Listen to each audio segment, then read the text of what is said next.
سلامونه ملګرو، نن بیا هم راغلی یم د یوې نوې ویډیو سره چې تاسو ته مې پښتو قرآن راوړی دی چې په دې کې تاسو کولی شئ د هر آیت معنا او پوره تفسیر ولولئ. ملګرو ما په خپل ټلیګرام چینل کې پوسټ کړی و چې آیا تاسو ته دغسې قرآن کریم راوړم، نو زیات ملګرو ویلي ول چې هو راوړه، خو څو کسان ویل چې مه یې راوړه. او ملګرو نو د ویډیو شروع کولو نه مخکې یو کوچنی غونډه یادونه در کوم چې د زموږ چینل ته چې مارس کلیک کړئ نوی یاست نو زموږ چینل در سره سبسکرایب کړئ تر څو هره نوې ویډیو تر تاسو د ورسېږي او د بیل ایکن تڼۍ کېکاږئ. ملګرو اول به تاسو لاړ شئ پلی سټور ته پښتو قرآن کریم به راکېباسئ. ملګرو همدغه کسې وګورئ ملګرو، همدغه رقم ته به یې راکېباسئ. دلته تاسو اول د دې ساده قرآن کریم هم کتلی شئ. ملګرو په دغه ځای کې تاسې پارې او سورتونه انتخابولی شئ. مثلا دلته راځم زه یو سورت درته انتخابوم ملګرو، اول ساده تاسو هم انتخابولی شئ.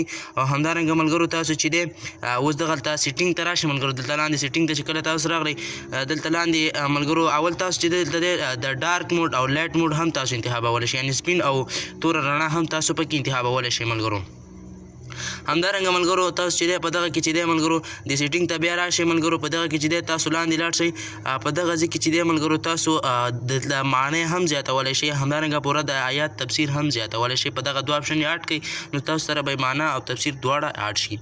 همدارنګه زه راځم اوس دلته ګورم ملګرو، دغه وګورئ ملګرو دلته معنا هم زیاته شوه. تاسو په دا وړو کې زیړ نشان کلیک کړئ، دلته تاسو ته د آیات پوره تفسیر هم لیکل کېږي. ملګرو یعنې ملګرو چې دغه څه وخت نازل شوی څنګه دی دغه ټول تفسیر تاسو ته لیکل کېږي. ملګرو دغه باندې داسې کلیک وکړئ ملګرو، دلته ګورئ ملګرو تاسو ته په دې باندې چې دی خوښولی هم شي، اډ کولی هم شي او همدارنګه ملګرو شیر کولی هم شي او کاپي کولی هم شي.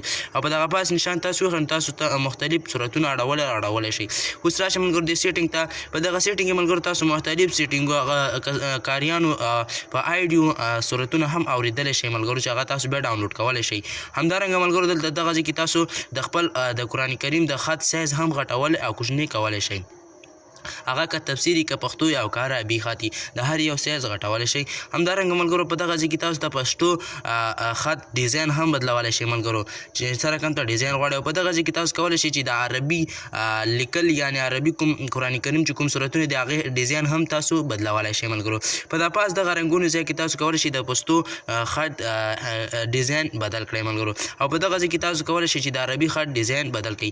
بیا دغه ځای ته راشئ ملګرو، په دغه ځای کې تاسو کولی شئ ملګرو چې کله انټرنیټ خلاص کړئ په دغه ځای کې تاسو ته د دې د لمانځه وختونه هم ښایي. همدارنګه ملګرو په دغه ځای کې تاسو ته چې دی قبله هم ښایي. او تاسو دغه 9 نوي نومونو ته راشئ ملګرو، دلته تاسو آیډیو هم اورېدلی شئ.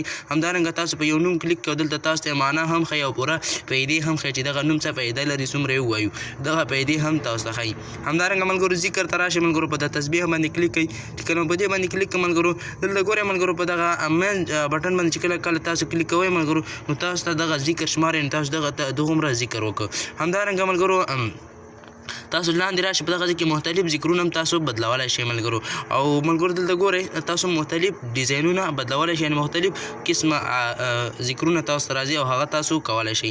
همدارنګه ملګرو په تاسو ته په دغه کې چې دی هر ورځ یو نوټیفیکیشن راځي چې په هغه کې تاسو ته یو نوی حدیث هم راځي. او دغلته آیډي قرآن وګورئ، ویډیو قرآن هم تاسو کتلی شئ ملګرو چې کله انټرنیټ اډ کړئ. نو ملګرو دغه وه زموږ د نن ورځې ویډیو که چېرته مې ویډیو خوښ شوي نو ویډیو در سره لایک کړئ او زموږ چینل در سره سبسکرایب کړئ او د بیل ایکن تڼۍ در سره کېږئ تر څو هره نوې ویډیو تر تاسو پورې در ورسېږي. دغه زموږ چینل در سره سبسکرایب کړئ، دلته موږ هر قسمه ایډیټینګ همدارنګه د آنلاین پیسو ګټلو او همدارنګه نور تنظیمات تاسو ته وړاندې کوو. نورو په لاس سپارم، د خدای په امان.